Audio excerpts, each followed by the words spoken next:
اس تفسیر میں جہاں تک میں نے پڑھا تھا اس کے آگے کیا لکھا ہوا ہے. جو لوگ نئے آئے ہوئے ہیں وہ جا کے سٹارٹنگ کے آدھا گھنٹہ جو ہے آپ دیکھ سکتے ہیں. اس تفسیر میں نے سٹارٹنگ میں کیا پڑھا تھا اور کس طریقے سے بے غیرتی والی بات اللہ کرتا ہے قرآن میں بھی اور تفسیر میں. جو مسلمان تھے اسلام جب اس دھرتی پہ آیا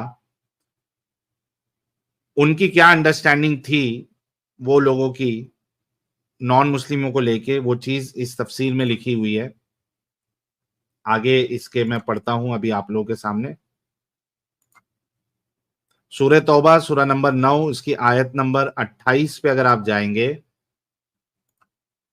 ابن کثیر, تو 28ویں آیت میں آپ کو 28 اور 29 جو 28 اور 29 ورس ہے اس کی تفسیر ایک ساتھ ادھر کی گئی ہے. تو اس میں ہم نے دیکھا تھا کہ بھائی اس میں اللہ کہتا ہے کہ بھائی نجس ہے نان مومن مشرک کافر.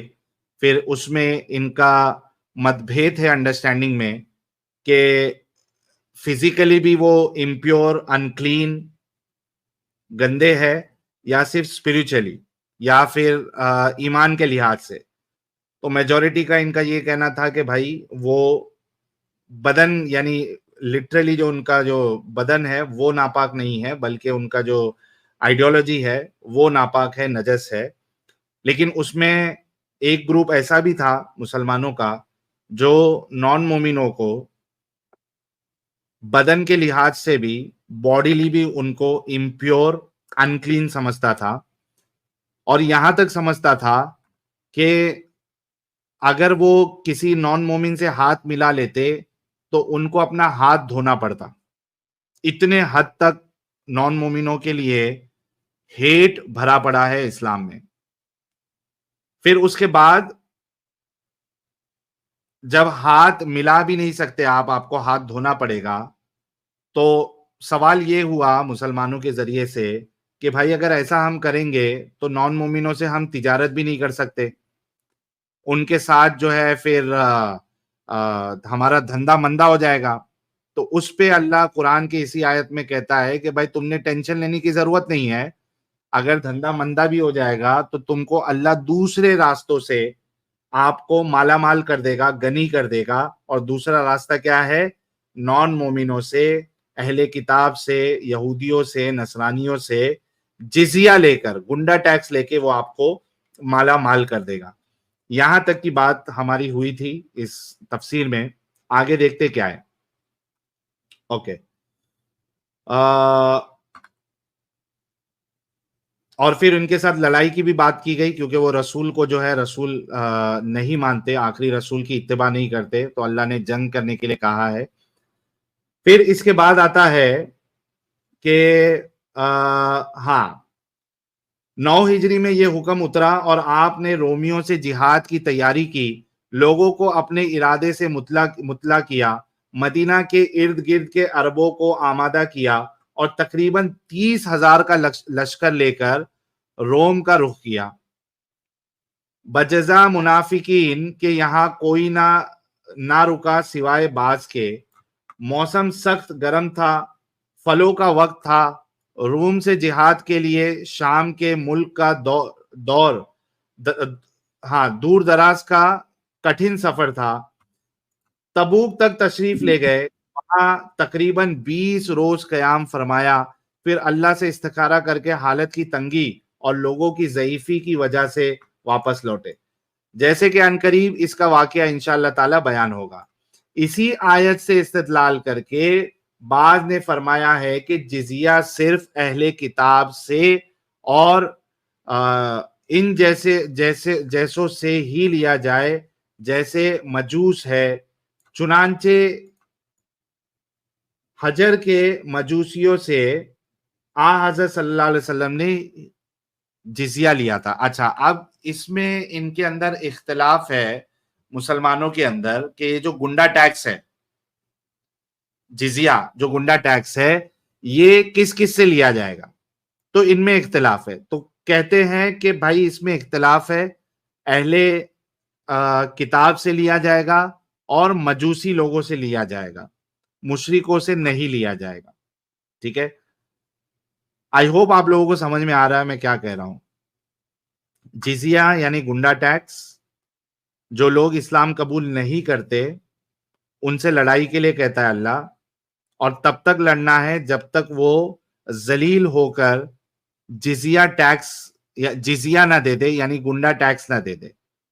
تو وہاں پہ اس آیت میں اہل کتاب کا ذکر ہے, اس وجہ سے مسلمانوں میں یہ اختلاف ہوا, یہ ڈفرنس آف اوپینین آئی کہ کیا صرف اہل کتاب سے گنڈا ٹیکس لیا جائے گا یا پھر سارے کافروں سے لیا جائے گا. ٹھیک ہے, تو ایک میں کہتے ہیں کہ اہل کتاب یعنی پیپل آف بک لائک جوز اور کرسچن سے ہی لیا جائے گا, اور مجوسی سے لیا جائے گا.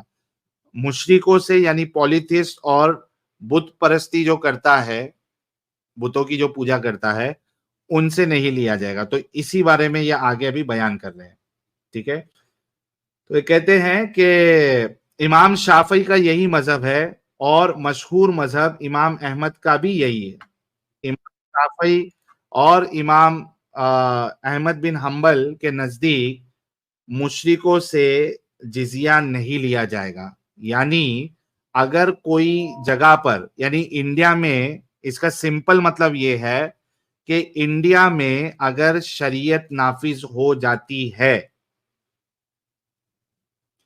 تو یہاں کے جتنے ہندو ہیں ان سب کو قتل کیا جائے گا, کیونکہ گنڈا ٹیکس کا آپشن ہندوؤں کے لیے نہیں ہے. کیونکہ ہندو مشرک ہوتے ہیں, وہ پیپل آف دی بک اسلام کی نظر میں اہل کتاب نہیں ہے, وہ نہ جوز ہے نہ کرسچن ہے. تو ان لوگوں کے لیے صرف اور صرف, یعنی مثال کے طور پہ میں آپ کو بتاتا ہوں کہ جیسے وہ بٹکا جو مولوی تھا بنگلہ دیش کا, وہ کہہ رہا تھا کہ ہم غزوہ ہند کریں گے. تو میں ایک سینیریو آپ کو بتاتا ہوں کہ مان لیجئے کہ غزوہ ہند ہوتا ہے اور مسلمان جیت جاتے ہیں, اور جو مسلمان حکم کرنے والے ہیں یہاں پہ وہ شافعی مسلک کے ماننے والے ہیں یا بن حنبل کے مسلک کے ماننے والے, اور وہ اس مشہور قول کو لیتے ہیں جو احمد بن حنبل کا ہے. تو یہاں کے جو ہندو ہے, مشرک ہے, ان کو زندگی نہیں بخشی جائے گی, ان کو قتل کیا جائے گا, مردوں کو, اور عورتوں کو غلام بنایا جائے گا, لونڈی بنائی جائے گی. اگر شافعی مسلک والے ادھر آ جاتے ہیں, یعنی جس نے اٹیک کیا ہے وہ اگر شافعی مسلک کا ماننے والا ہے. اگر وہ حنفی مسلک کا ماننے والا ہے تو آپ لوگ بچ گئے سمجھو, اور ہم جیسے لوگوں کو تو ویسے بھی جینے کا حق نہیں ہے. یعنی حنفی آئے, شافعی آئے, مالکی آئے, حنبلی آئے, مرتدوں کو تو ویسے بھی جینے کا حق نہیں ہے. آپ لوگوں کے لیے اگر حنفی آ گیا تو آپ پھر بھی جزیہ دے کے بچ سکتے. یہی وجہ تھی کہ جب پہلے یہ حرام خور لوگ آ کے انڈیا میں اٹیک کیے تھے, اورنگزیب ہے اور باقی لوگ ہیں, تو انہوں نے ہندوؤں کو اس وجہ سے نہیں مارا کیونکہ یہ لوگ حنفی مسلک پہ چل رہے تھے, اور اس میں مشرکوں سے بھی گنڈا ٹیکس لے کے ان کو بخشا جا سکتا ہے. شرط یہ ہے کہ آپ ذلیل ہو کے رہیں گے, آپ ایکول سٹیزن نہیں رہیں گے. سمجھ رہے, ابھی سمجھ میں آیا اسلام جو میں بتانا چاہ رہا ہوں, ابھی سمجھ میں آیا آپ لوگوں کو کہ یہ تفسیر میں کیا لکھا ہے, اس قرآن کی تفسیر کیا ہے؟ ذرا جلدی کنفرم کریے پھر میں آگے بڑھتا ہوں. نہیں سمجھ آیا, یہ بہت اسلاموفوب تفسیر ہے, بہت اسلاموفوب تفسیر ہے, میں نہیں مانتا ہوں اس کو. یہ تو وہ تفسیر ہے نا ایڈم صاحب, جو کہ پھر سے کہہ رہا ہوں کہ ہمارے ذاکر نالائق صاحب نے سب کو ریکمینڈ کیا ہے کہ اوتھینٹک تفسیر ہے. ارے نہیں, اسلاموفوب تفسیر ہے. نوشاد عمران صاحب بیٹھے میں بیک سٹیج میں, ساحل صاحب. ارے کوئی ڈھنگ کا مومن آ ہی نہیں رہا, ان کے انٹرنیٹ نہیں چل رہے ایڈم صاحب. ابھی آدھا گھنٹہ اپنا آپ نہیں تھے تو آدھا گھنٹہ اسی میں ویسٹ ہوا. یہ دیکھو اس کے بھی پیچھے سے گندی آوازیں آنا شروع ہو گئی. یار ہاں اللہ بھائی بھی نوشاد صاحب, انٹرنیٹ خراب کر دیتا ہے یار. نوشاد تو میرا کان اڑائے گا، رک میں اپنا ہیڈ فون سلو کروں. ارے کیا گرگرا کر رہا ہے کیا بھائی؟ کلا ہلا کر رہا ہے کیا؟ ہیڈ فون نکال دے بھائی نوشاد، ہیڈ فون نکال دے. میں ریموو کر رہا ہوں، ہیڈ فون نکال کے پھر جوائن کرنا. یار یہ کتنے بے قسم کے لوگ ہیں یار. یہی تو میں کیا کہہ رہا ہوں، ابھی آدھا گھنٹہ انہوں نے اسی میں ویسٹ کیا. اسی وجہ سے کہا کہ میں یہ پہلے تفسیر جو ہے یہ پوری کر دیتا ہوں، اس کے بعد پھر لیتے ہیں. میں اسی وجہ سے بات کرتا ہوں غفران. ساحل صاحب، اگر انڈیا میں حنفی ہاں اسلام نہ آیا ہوتا تو انڈیا میں ہاں تو یہ خون سب کو کی قتل ندیاں کرتے. بہ جاتی، خون کی ندیاں بہ جی جی جاتی. انڈیا ایک دم میں سچ ہے. لوگ بچے ہی صرف اس لیے ہیں کہ حنفی اسلام آیا، شافی نہیں آیا. صحیح بات ہے.